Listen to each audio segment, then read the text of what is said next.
ಎಲ್ರಿಗೂ ನಮಸ್ಕಾರ. ನಾನು ಪ್ರವೀಣ್ ಸತ್ಯ. ಇವತ್ತಿನ ವಿಡಿಯೋದಲ್ಲಿ IPS ಎಕ್ಸಾಮ್ನ ಯಾರು ಕಂಡಕ್ಟ್ ಮಾಡ್ತಾರೆ, ಇದರ ಒಂದು ಉದ್ದೇಶ ಏನು, IPS ಆಗ್ತಾ ಇರ್ತಕ್ಕಂಥ ವ್ಯಕ್ತಿಗಳ ಒಂದು ಕರ್ತವ್ಯ ಯಾವ ರೀತಿ ಇರುತ್ತೆ, IPS ಎಕ್ಸಾಮ್ ಬರೆಯೋದಕ್ಕೆ ಯಾವ ರೀತಿಯಾದ ಒಂದು ಎಲಿಜಿಬಿಲಿಟಿ ಇರಬೇಕು ಅನ್ನೋದು ಕಂಪ್ಲೀಟ್ ಡೀಟೇಲ್ಸ್ನ ಈ ವಿಡಿಯೋದಲ್ಲಿ ನಾನು ನಿಮಗೆ ತಿಳಿಸ್ಕೊಡ್ತೀನಿ. ನೀವು ನನ್ನ ಚಾನಲ್ನ ಸಬ್ಸ್ಕ್ರೈಬ್ ಮಾಡಿಲ್ಲ ಅಂದರೆ ಸಬ್ಸ್ಕ್ರೈಬ್ ಮಾಡ್ಕೊಳ್ಳಿ. ಸೊ ಲೇಟ್ ಮಾಡೋದು ಬೇಡ, ಲೆಟ್ಸ್ ಗೆಟ್ ಇಟ್. ಈ ಒಂದು IPS ಎಕ್ಸಾಮ್ ಅನ್ನೋದು ಒಂದು ಲಾಂಗ್ ಟರ್ಮ್ ಪ್ರಾಸೆಸ್, ಸುಮಾರು 1 ವರ್ಷಗಳ ಕಾಲ ನಡೆಯುತ್ತೆ. ಹಾಗಿದ್ರೆ ಇವರ ಒಂದು ರೆಸ್ಪಾನ್ಸಿಬಿಲಿಟೀಸ್ ಅಂದರೆ ಕರ್ತವ್ಯಗಳು ಯಾವ ರೀತಿ ಇರುತ್ತೆ ಅಂತ ನೋಡೋಣ. ಮೊದಲನೇದಾಗಿ ಒಬ್ಬ IPS ಅಧಿಕಾರಿ ಆಗ್ತಾ ಇದ್ದಾರೆ ಅಂದರೆ ಅವರ ಒಂದು ಮೊದಲ ಕರ್ತವ್ಯ ಸಾರ್ವಜನಿಕರಲ್ಲಿ ಶಾಂತಿಯನ್ನು ಕಾಪಾಡೋದು, ಹಾಗೆಯೇ ಅಪರಾಧಿಗಳನ್ನು ಪತ್ತೆ ಹಚ್ಚೋದು, ಜೊತೆಗೆ ಅಪರಾಧ ಆಗದೇ ಇರೋ ರೀತಿ ತಡೆಗಟ್ಟೋದು ಒಂದು ಮೂಲ ಕರ್ತವ್ಯವಾಗಿ ಪರಿಗಣಿಸ್ತಾರೆ. IPS ಅಧಿಕಾರಿಗಳು ಬಂದು ಭಾರತದ ಒಂದು ಗುಪ್ತ ಸಂಸ್ಥೆಗಳಿರ್ತಾವಲ್ಲ, CBI ಆಗಿರ್ಬೋದು, ಇಲ್ಲ CBI ಆಗಿರ್ಬೋದು, ಇಲ್ಲಾಂದರೆ ಇಂಡಿಯನ್ ಇಂಟೆಲಿಜೆನ್ಸ್ ಇಂಥ ಒಂದು ಗುಪ್ತ ಸಂಸ್ಥೆಗಳನ್ನು ಮುನ್ನಡೆಸೋದು ಮತ್ತು ಅವರಿಗೆ ಆಜ್ಞೆಗಳನ್ನು ನೀಡೋದು ಒಂದು IPS ಅಧಿಕಾರಿಗಳ ಒಂದು ಮೂಲ ಕರ್ತವ್ಯವಾಗಿ ಪರಿಗಣಿಸ್ತೇವೆ. ಹಾಗಿದ್ರೆ IPS ಎಕ್ಸಾಮ್ನ ಪ್ರವೇಶ ಮಾಡೋದಕ್ಕೆ ಎಲಿಜಿಬಿಲಿಟಿಗಳು ಯಾವ್ಯಾವ ರೀತಿ ಇರಬೇಕು ಅಂತ ಒಂದೊಂದಾಗಿ ನೋಡೋಣ ಬನ್ನಿ. ಮೊದಲನೇದಾಗಿ ಪುರುಷರು ಈ ಒಂದು ಎಕ್ಸಾಮ್ನ ಅಟೆಂಡ್ ಮಾಡ್ತಾರೆ ಅಂದರೆ ಅವರ ವಯೋಮಿತಿ ಅಂದರೆ ಏಜ್ ಲಿಮಿಟ್ ಎಷ್ಟಿರಬೇಕಂದ್ರೆ 21ರಿಂದ 32, ಮಿನಿಮಮ್ 21, ಮ್ಯಾಕ್ಸಿಮಮ್ 32 ತನಕ ಇರಬೇಕು. ಮತ್ತು ಕೆಟಗರಿ ವೈಸ್ ಇದು ಚೇಂಜ್ ಆಗ್ತಾ ಇರುತ್ತೆ, ಅದು ನಾನು ಮುಂದೆ ನಿಮಗೆ ಹೇಳ್ತಾ ಹೋಗ್ತೇನೆ. ಜೊತೆಗೆ ಹೈಟ್ ಎಷ್ಟಿರಬೇಕಂದ್ರೆ ಪುರುಷರು 5.4 ಅಂದರೆ 5.4 ಅಡಿ ಎತ್ತರ ಇರಬೇಕು, ಮತ್ತು ಚೆಸ್ಟ್ 84 ಸೆಂಟಿಮೀಟರ್ ಇರಬೇಕು. ಅದೇ ಮಹಿಳೆಯರಿಗಾದರೆ 4.9 ಹೈಟ್ ಇರಬೇಕು, ಅಂದರೆ ಅಡಿ 4.9 ಫೀಟ್ ಎತ್ತರ ಇರಬೇಕು. ಚೆಸ್ಟ್ ಬಂದು 79 ಇರಬೇಕು. ಭಾರತೀಯ ಸಿಟಿಸನ್ ಅಂದರೆ ಇಂಡಿಯನ್ ಸಿಟಿಸನ್ ಆಗಿರಬೇಕು. ಅಕ್ಕಪಕ್ಕ ರಾಷ್ಟ್ರ ತಗೊಂಡ್ರೆ ಭೂತಾನ್ ಹಾಗೂ ನೇಪಾಳ ಇದ್ರೂ ಕೂಡ ಪರವಾಗಿಲ್ಲ.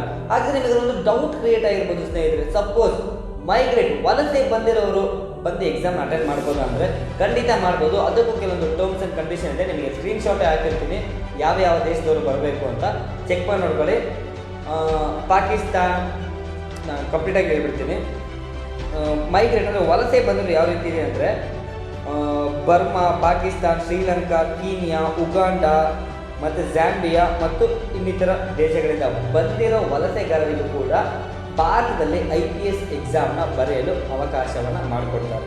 ಮತ್ತು ಎಜುಕೇಷನ್ ಎಷ್ಟಿರಬೇಕು ಅಂತ ಕೇಳಿದರೆ ಮಿನಿಮಮ್ ಬ್ಯಾಚುಲರ್ಸ್ ಡಿಗ್ರಿ ಆಗಿರಬೇಕು. ಯಾವುದರ ಡಿಗ್ರಿಯಲ್ಲಿ ಮಿನಿಮಮ್ ಬ್ಯಾಚುಲರ್ಸ್ ಡಿಗ್ರಿ ಆಗಿರಬೇಕು, UGCಯಿಂದ ರೆಕಗ್ನೈಸ್ಡ್ ಆಗಿರಬೇಕು, ಇಲ್ಲ ಅದಕ್ಕೆ ಈಕ್ವಲೆಂಟ್ ಆಗಿರ್ತಕ್ಕಂಥ ಒಂದು ಡಿಗ್ರಿ ಖಂಡಿತ ಮಿನಿಮಮ್ ಇರಲೇಬೇಕು.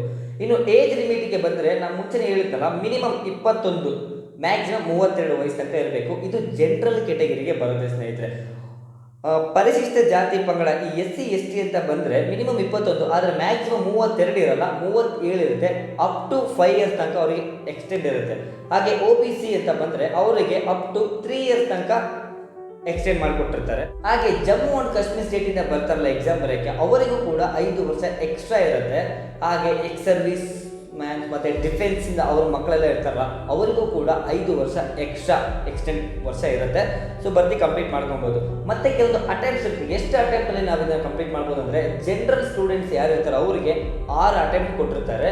SC ST ಸ್ಟೂಡೆಂಟ್ಸಿಗೆ 6 ಅಟೆಂಪ್ಟ್ ಇರಲ್ಲ, 37 ವಯಸ್ಸು ತನಕ, 32 37 ತನಕ ಆಯ್ತಲ್ಲ, 37 ತನಕ ಅವರು ಬರ್ದು ಕ್ಲಿಯರ್ ಮಾಡ್ಕೊಬೋದು. 37 ವಯಸ್ಸು ತನಕ ಬರ್ದು ಕ್ಲಿಯರ್ ಮಾಡ್ಕೊಬೋದು. ಹಾಗಿದ್ರೆ OBC ಅವರಿಗೆ ಎಷ್ಟು ಅಟೆಂಪ್ಟ್ ಇದೆ ಅಂತ ನೀವು ಕೇಳಿದರೆ OBC ಅವರಿಗೆ 9 ಅಟೆಂಪ್ಟ್ ಬರಿಬೋದು. ಜೊತೆಗೆ 35ನೇ ವಯಸ್ಸಿನ ತನಕ ರೂಲ್ಸ್ ಅಂದರೆ ಟರ್ಮ್ಸ್ ಆ್ಯಂಡ್ ಕಂಡೀಷನ್, 35 ವಯಸ್ಸಿನ ತನಕ 9 ಅಟೆಂಪ್ಟ್ನ ಬರಿಬೋದು. ಸಪೋಸ್ ಅಂಗವಿಕಲರಿದ್ದರೆ ಜನರಲ್ ಮತ್ತು OBCಯಲ್ಲಿ ಅಂಗವಿಕಲರಿದ್ದರೆ 35 ವಯಸ್ಸಿನ ತನಕ 9 ಅಟೆಂಪ್ಟ್ನ ಬರಿಬೋದು. ಆದರೆ SC STಯಲ್ಲಿ ಯಾರು ಅಂಗವಿಕಲರಿದ್ದರೆ ಅವರಿಗೆ ಅನ್ಲಿಮಿಟೆಡ್, ನೀವು ಎಷ್ಟು ಅಟೆಂಪ್ಟ್ ಬೇಕಾದ್ರೂ ಬರ್ದು ಪಾಸ್ ಮಾಡ್ಕೊಬೋದು, ಕ್ಲಿಯರ್ ಮಾಡ್ಕೊಬೋದು, ಅಡ್ಡಿ ಇಲ್ಲ. ಸೊ ಇದಿಷ್ಟು ನಾನು ಕಲೆಕ್ಟ್ ಮಾಡಿದಂಥ ಒಂದು ಸಣ್ಣ ವಿಷಯ IPS ಎಕ್ಸಾಮ್ನ ಬಗ್ಗೆ. ಈ ವಿಡಿಯೋನ ಕೇಳಿದ್ರಲ್ಲ, ದಯವಿಟ್ಟು ಕ್ಷಮೆ ಇರಲಿ, ಸ್ವಲ್ಪ ಡಿಲೇ ಆಗಿ ಬಂತು. ಇನ್ನು ಮುಂದೆ ಇಂಥ ತಪ್ಪುಗಳು ನಡೆಯಲ್ಲ. ಈಗ ಸ್ವಲ್ಪ ಓಕೆ, ಲೈಫ್ ಸ್ವಲ್ಪ ನಾರ್ಮಲ್ ಆಗಿ ಹೋಗ್ತಾ ಇದೆ. ಎವ್ರಿ ಡೇ ಒಂದು ವೀಡಿಯೋನ ಅಪ್ಲೋಡ್ ಮಾಡೋಕ್ಕೆ ಟ್ರೈ ಮಾಡ್ತಾ ಇರ್ತೀನಿ. ಮತ್ತು ನಿಮಗೆ ಈ ರೀತಿಯಾದ ಬರೀ ಎಕ್ಸಾಮ್ ರಿಲೇಟೆಡ್ ಆಗಲ್ಲ, ಬೇರೆ ಬೇರೆ ಕಂಟೆಂಟ್ ಯಾವ್ದಾರ ಒಂದು ಟಾಪಿಕ್ ಬಗ್ಗೆ ಮಾತಾಡಬೇಕು ಅಂತ ನಿಮಗೆ ಅನಿಸಿದ್ರೆ ಕಮೆಂಟ್ ಬಾಕ್ಸ್ನಲ್ಲಿ ಕಮೆಂಟ್ ಮಾಡಿ, ಆದಷ್ಟು ಬೇಗ ನಾನು ಆ ವಿಡಿಯೋನ ನಿಮಗೆ ಅಪ್ಲೋಡ್ ಮಾಡ್ತೀನಿ. So love you all, stay safe. ಜೈ ಹಿಂದ್, ಜೈ ಕರ್ನಾಟಕ.